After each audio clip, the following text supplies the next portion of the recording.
The story. All right, well, I was minding my own business. I was about to take over the world. You got to understand. I was going to open all these group homes. I came from a real estate investing background, so I had some properties that were luxury Airbnbs. I decided to convert one, and I was like, you know what? This is great. I'm about to be super rich. I'm converting everything. I'm going to have 10 homes and fill them up, and it's going to be great, and we'll take over the world.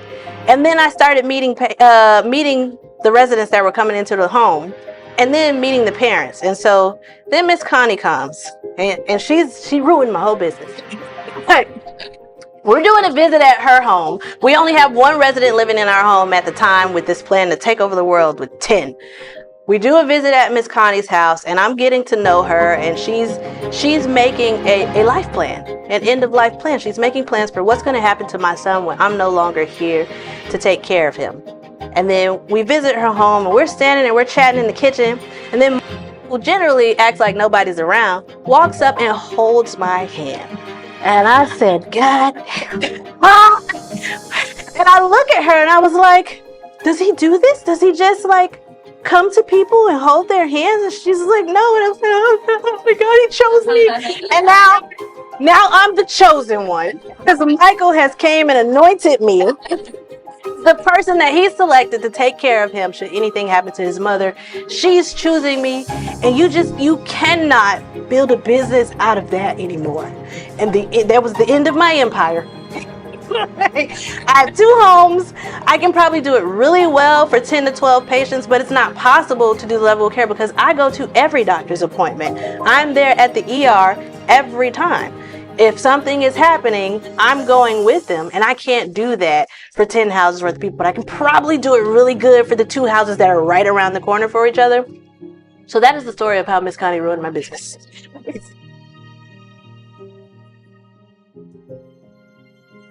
The title of this is Medical Group Homes Demystified, but we're going to talk about group homes in general. So even though some of the examples will be specific to medical, we'll get into just housing for disabled adults, period. So quick session overview. I'm going to introduce myself. We'll talk about medical group homes, the benefits and advantages of those homes, evaluating placement options, how to find them, how to fund them. And then I'm going to get into some specifics and case studies based on what we've experienced in our homes. All right. So this is me. Hi. We are a group home that focuses on the medically complex. So we are licensed by the Agency for Persons with Disabilities. So all of our clients are on the APD waiver and require some level of nursing care in addition to just the general housing and ADL care. We ended up here because I saw some group homes. I didn't like how they looked, and I thought I could do it better. That's the long short of it. So our goal is to make the most beautiful, most luxurious home possible, the cleanest environment, and have the highest level quality of staff to take care of these individuals. Because, you know, just because you're disabled doesn't mean you don't want to be a little bougie. And so that's what we want to give them. Okay. So let's talk about medical group homes in general. And a lot of this, I'm going to say medical group homes, but by the end, I'm going to stop saying medical, and it's going to be group homes as a general term. All right. So a group home in general is just a term that represents various 24-hour residential group care facilities. So it's going to be licensed by one of 3 agencies in Florida. That's going to be the Agency for Healthcare Administration, or the Agency for Persons with Disabilities, or DCF. Now, what they call the home might be different. So homes licensed under the Agency for Healthcare Administration, you're going to hear assisted living facility. You're going to hear intermediate care facility. That's ALF or ICF, or nursing homes. When you start hearing group homes and foster homes for adults, that's going to be APD language. And when you hear foster home, that's generally DCF, children, minors, 18 and under, where APD is going to be 21 and up. And then the assisted livings, nursing homes, ICF, that could be any age, but generally those populations tend to skew a little older. So think grandparents. But all of them provide 24-hour care, and they should be supervised by trained staff, whether that's medical, if the focus is medical, or home health aides, if the focus is just assistance with, activities of daily living. So some common misconceptions: when people hear group homes, they think institution. You've taken your loved one, you've thrown them in the building. Nobody knows what their name is. They just know a room number, and it's just like any hospital or facility. Not true. The point of the group homes was to pull people out of these larger institutions and put them in smaller, more home-like settings and environments so that they're getting a better quality of life versus just being lost in the shuffle on a long hallway of a bunch of different bedrooms. Another one that is for seniors only. So like I mentioned earlier, nursing homes, generally more senior population, assisted living, generally a more senior population, but the government, I guess, realized there was this gap in care for age range. So the group homes were made to meet that 21 to 40, 21 to 50 window that's not quite ready to be in a senior focused population. Residents don't lose their independence in group homes. So in an institution, possibly, right? Larger organization, larger population of people. We have to have rules, processes, and procedures to make everything run smoothly for the amount of people we're caring for. We're in a group home, depending on the city regulations, usually the max cap in a home, a residential home, would be 6 people. So that's to promote the residents continuing to have their own independence. And most of the requirements are to make sure that the planning, the programming is person-centered, and each individual has their own plan and programming that they are making their own choices for. And then family and residents have no say in care decisions. Again, may be true in an institution because larger operation must keep things running, but on a smaller setting, that person-centered care planning, a part of that is partnering with the families and the loved ones and the people that are involved in that individual's care to make sure that the people who know the individual best are having input into what that plan says. Right. So some of the services offered in these homes, of course, you're going to have ADLs. That's activities of daily living. So it's your general hygiene, bathing, showering, toothbrushing, meal preparation, general medication management, if the individual is able to administer their own meds. If not, it's administering the meds for the individual. You can have health services. So like we mentioned on the other slide, there are homes that are nursing only, and then there are homes that are general group homes for a different variant of ability and population, but that group home can add what is called residential nursing as a designation so that they can provide nursing services. Also, any group home, whether they have residential nursing or not, can have another agency come into the home to provide nursing services. So even if you can't find a home that's medical focused, if you need that, general group homes, wherever your loved one lives, their services can come to them. We're also coordinating medical appointments. So it's up to the family if they want to maintain medical control, but the group home is responsible for making sure that individual gets to their doctor's appointments as well. And any rehabilitation services are also being able to come into the home to provide those services, or we're transporting them out for those. There's some supportive services. So within APDs, I'll give that example specifically, you should have a case manager called a waiver support coordinator. This is the person that's going to shepherd you through the process. You tell them what you need, what services you're looking for, and it is their job to help you find it, to provide you a list of providers, and to coordinate the funding and the admissions for that whole process. Like we mentioned already, transportation is also provided within the home. And even if that home doesn't have a vehicle to be able to transport, they know how to use the individual's health insurance to schedule the free rides from under Sunshine or United, whichever your loved one has, for transportation to doctor's appointments. Housekeeping is happening.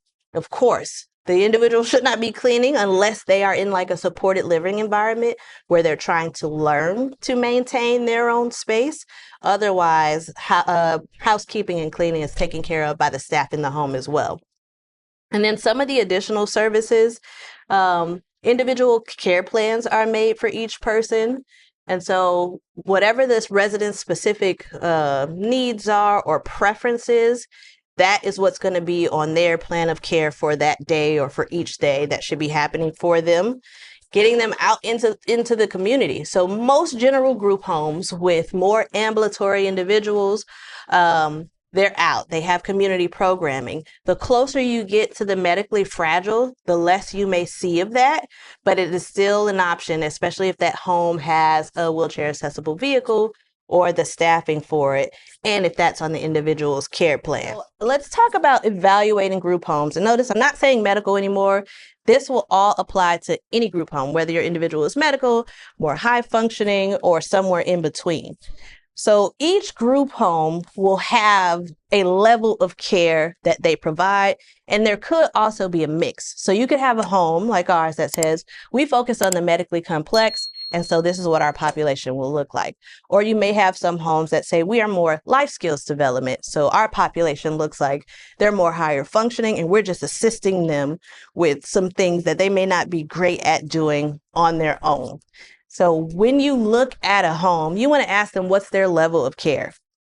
Home safety and accessibility features. If your loved one is in a wheelchair, you want to make sure that there are wheelchair ramps, that their staff is capable of handling someone that is non-ambulatory. Do you have a Hoyer lift in your home? How do you transfer patients from wheelchair to bed to vehicle? Ask those questions. And also the staff to resident ratio and the qualifications. If you have a medically complex individual and you call a group home, the first thing you want to know is how many nurses do you have on staff, right? How often are they there? Is it 24 hours under nursing supervision, or is one just popping in or out? How many staff members do you have? So within APD, we have something called a staffing ratio calculation, where based on the number of people in the home and the habilitation level they have been assigned, you must have a certain number of employees to serve that population. So, if you ask, how many residents do you have in your home? And they say 6. And then you say, how many staff do you have? And they say 1. That might be slightly off, because by the time you get to 6, it should be closer to 5, to cover a whole 24-hour shift. So those are ways that you can assess whether or not they would be able to handle your loved one's needs. Community and care coordination. So just communication and care coordination. So how will this facility communicate with you? When you guys have a medical appointment, are you going to call mom and update me and give me a summary of what's going on? Or can I be involved in that medical appointment? As things are happening each day, how frequently would you want updates? Do you want to call the home to get a recap of what's happening each day? Or do you just want a quick pick or a summary at the end of the week? So asking that home, how do they communicate? How do they share information about what's happening with your loved one is a good thing to know. What does the environment look like? When you walk into this building, does it feel like home? Because if it doesn't feel like home for you, it's not going to feel like home for your loved one. So that's going to be one of the biggest things, how you feel the moment you step in. And then last but not least, of course, who are you licensed by? Because understanding their licensing, there's plenty that you can find out about what's required. So I'm licensed by APD, which means every month the case manager has to come and visit your loved one. Every month, APD has to come to the home to audit all of our documents and visit your loved ones. Where other agencies, they may have a more extended review process, where it's once every 3 months or once every 6 months. So understanding who the governing body is and what the rules are for that governing body will help you understand how much oversight that home has. So some questions you guys should ask. Of course, what services do you offer?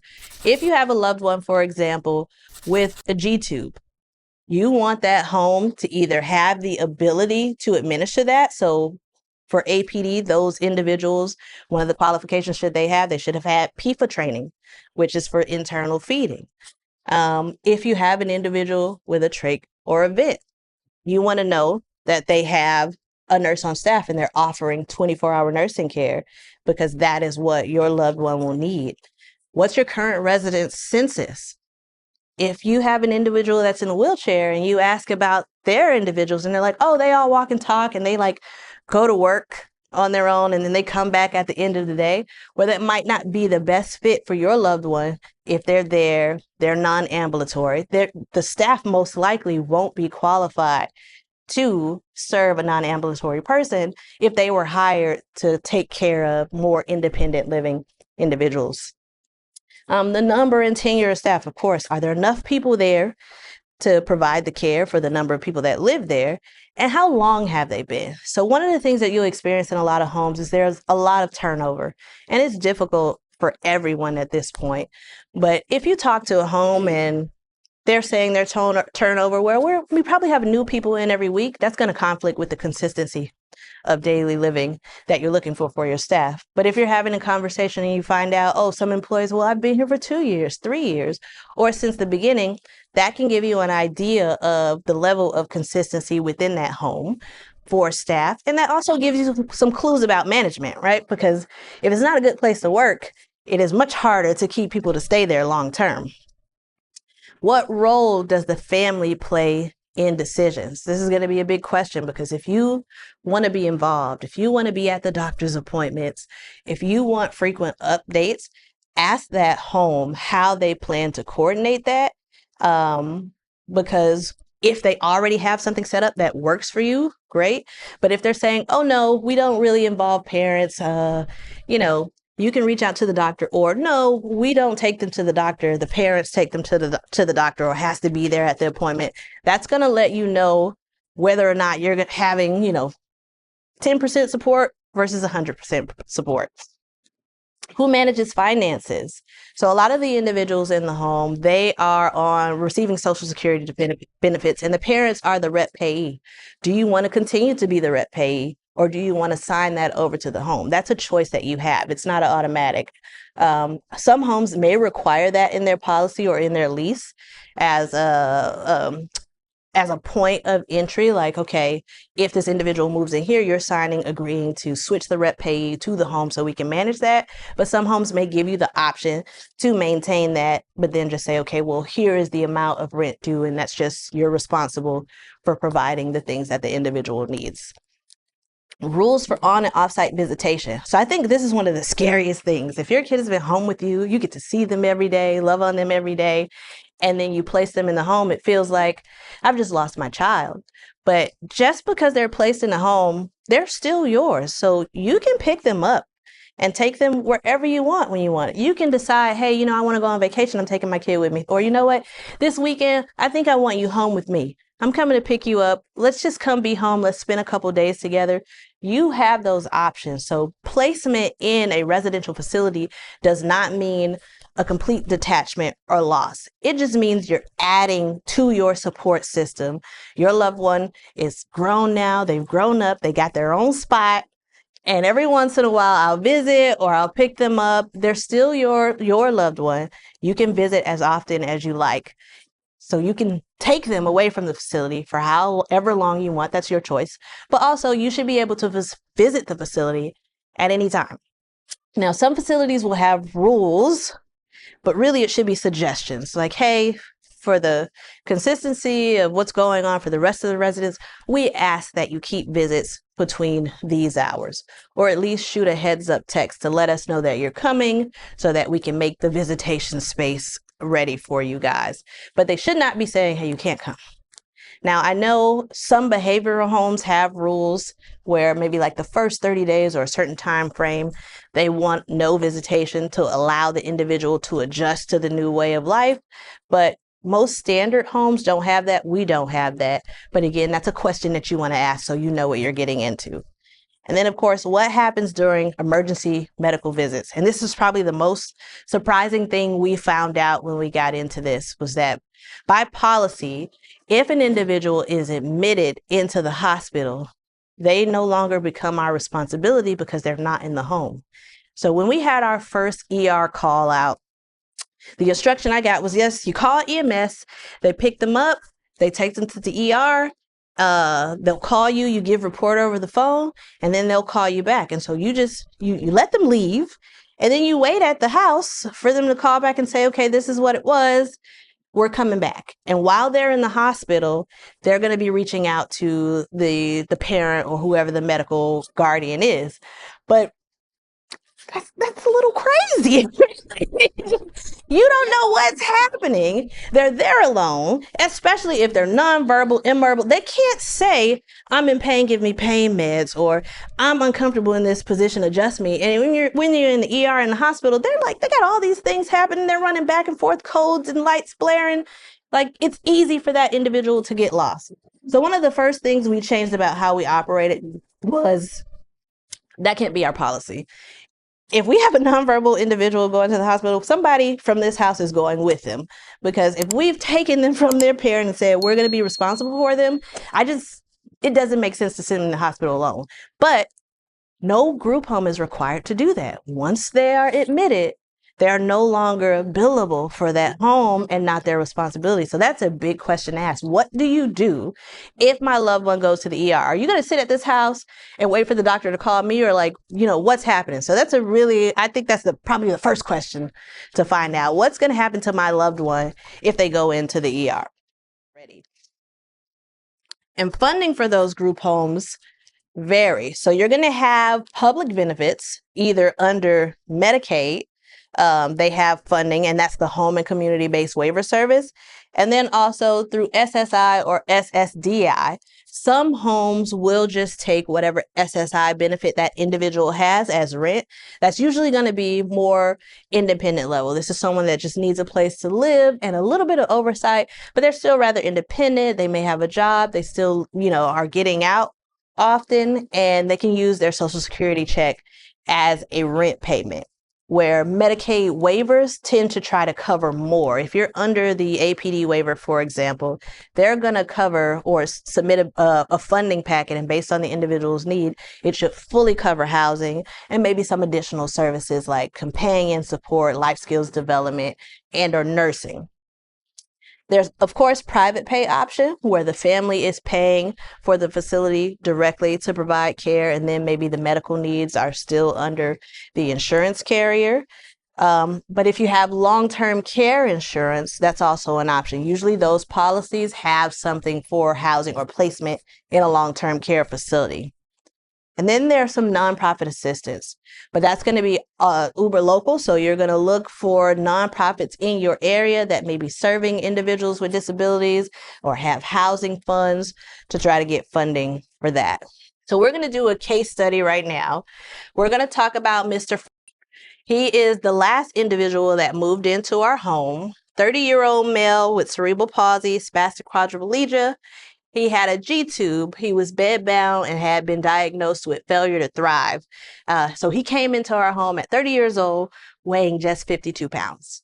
So he had been home with family the entire time and had never gotten onto the APD waiver. Family had tried, but was unsuccessful with completing that process because it's like treacherous. If you have tried it,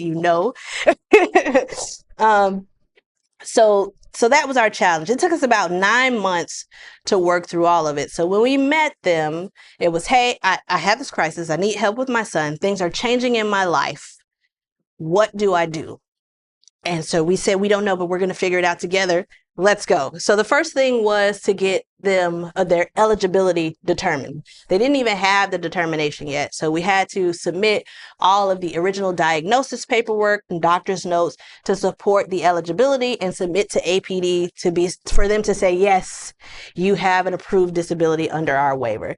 Then the next step, we went and did our pre-admission evaluation. So with any resident coming into our home, we're going out physically to visit the resident in their home, and then we're asking the family to come to our home. So it's a two-way introduction or interview. We are each evaluating each other to see if we can blend families. Next is going to be a questionnaire for situational information. So APD is going to come out, schedule someone to come to your home to do a QSI report. They're going to ask you 100 questions, a lot of them highly insensitive, because if you took the time to go in the room to meet the individual and to talk to them first, half of the questions you wouldn't have to ask. Like, you have a bedbound individual that's nonverbal and they're asking you if they can drive. Like, can you meet them first? Right? So they're going to, torture you through 100 questions. But if you ever get scheduled for a QSI, make them meet your loved one first so that they cannot ask you the stupid questions. Don't make your loved one sound better than they, oh, we put a shirt on this morning, but that was the one time in the last 3 years. Yes, it's that part. After they do the QSI, you're going to get assigned a waiver support coordinator. And then that waiver support coordinator is supposed to make a support plan. Basically, it's going to be a summary of your loved one's medical history, saying what they can and can't do and what they need. That is what potential providers are going to see when they're looking to assess whether or not they could serve that individual. And then there's going to be a significant additional needs report that has to be done. That's the funding. So that's where the money is to get your loved one all the care they need. So it's really important for them to put that SANS together with all of the appropriate doctor's letters and notes. So you're going to want letters of medical necessity. What they'll tell you to give them is medical history, right? And you think you'll write a list of everything that happens and that's going to be fine. What they'll tell you to give them is doctor's visit summaries.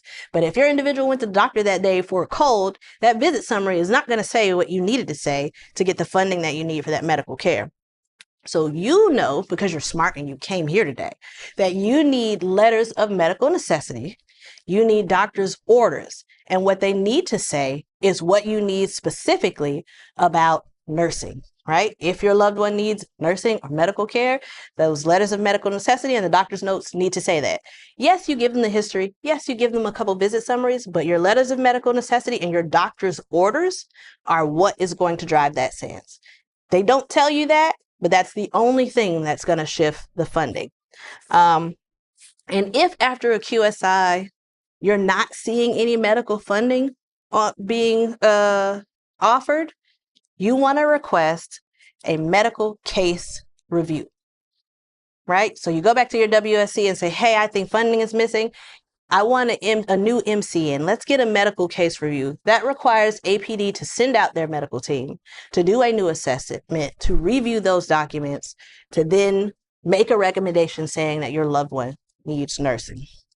So now, I would say when they put that package together, there's a lot of words on a paper, a name, an ID number, and words. They still don't know your loved one. There's no amount of description on a paper that's going to tell you who this individual is. So what we also do is we include pictures because this case study is specifically an individual whose information was submitted and they came back and said, he doesn't need nursing. Looks fine to me, right? And I said, you're out of your mind. So I'm going to show you these pictures. They're sensitive. We have permission from mom to share, but I just wanted to brace you ahead of time. So when he came in, his admission condition, not too bad. Small pressure wound, a severe fecal impaction. He had an eye infection because he likes to flick in his eye. He had asthma that was being untreated, sleep apnea, but the biggest issue was a leaking G-tube that had been leaking for like 10 years. So now those sensitive pictures. So this is Mr. when we met him. You can see every rib in his body. Like, can you guys see? You can see his VNS sticking through. I can see every cheekbone. Like, he's severely emaciated.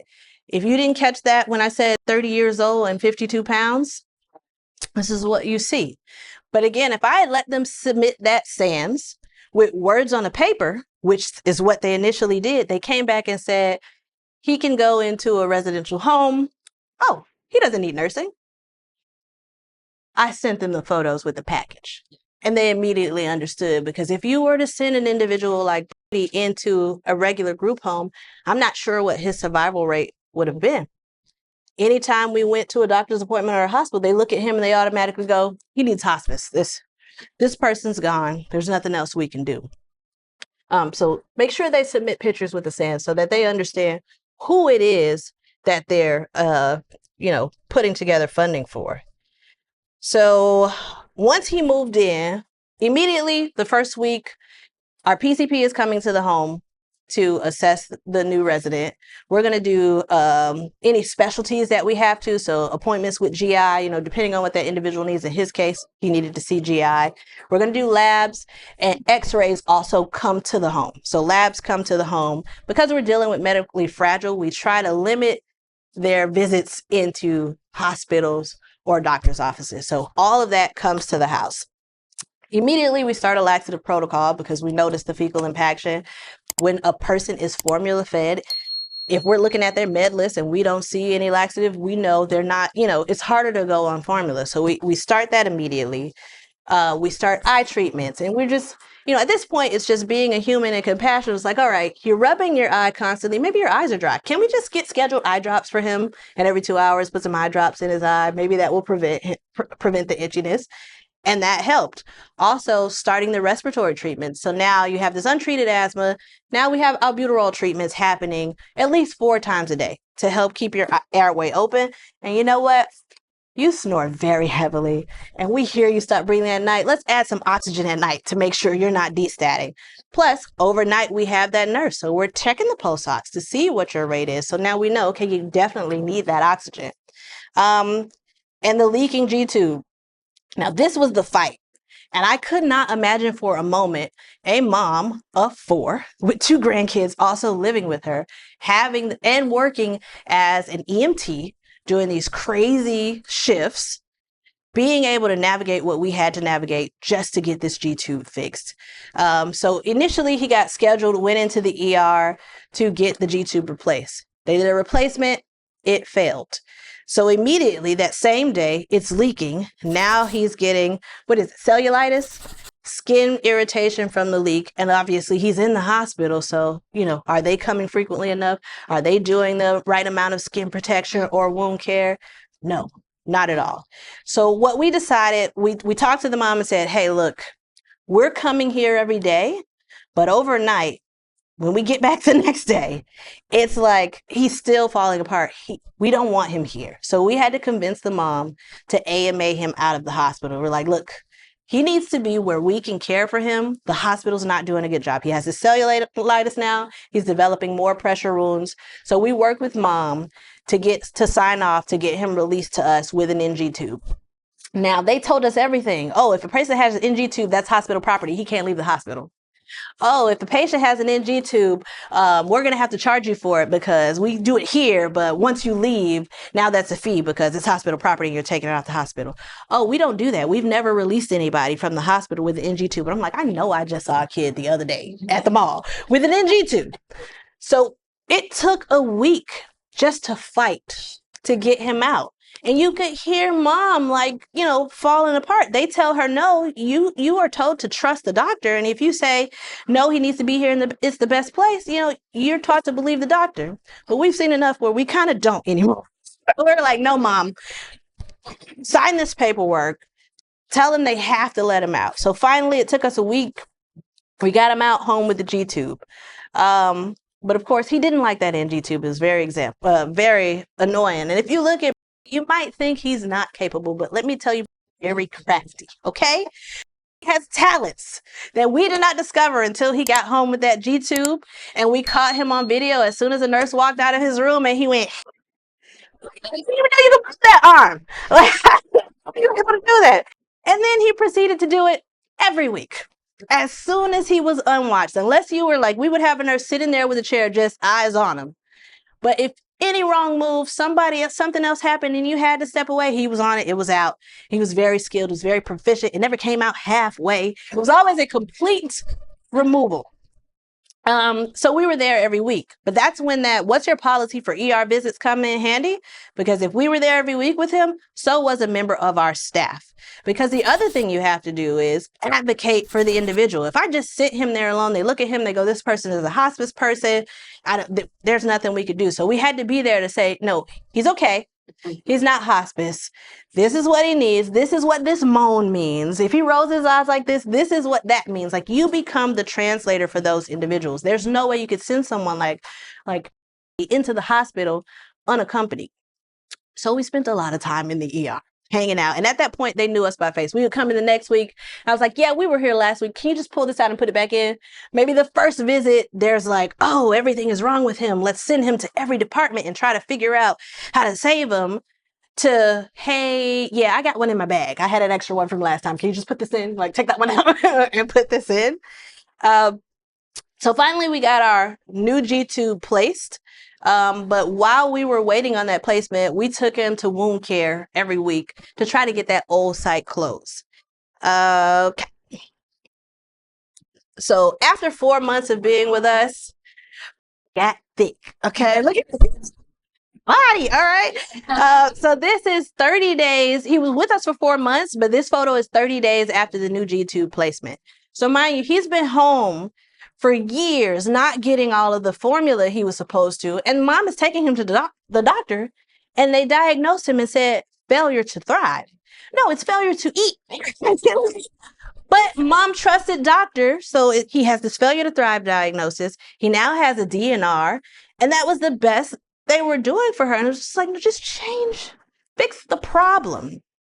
So after he got his new G-tube place, put on 10 pounds immediately that month, and he's still growing. So this is just a before and after of just 4 months in a residential care home, and what a medical group home can do for you if it's the right staff and they have the right qualifications to solve the problem. So sometimes it's better to be at home with family, but sometimes family needs the support.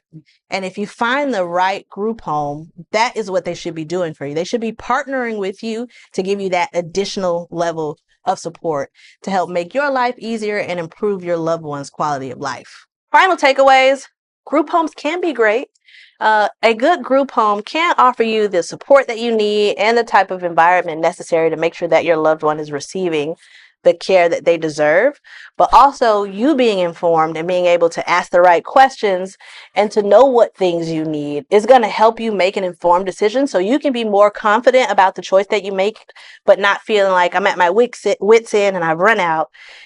Now I have to do this. You can go into it like, you know what? I know I'm going to need this eventually. Let me get started now. Let me start informing myself and getting this information so that when this choice comes, I'm ready and it's not just being sprung upon me.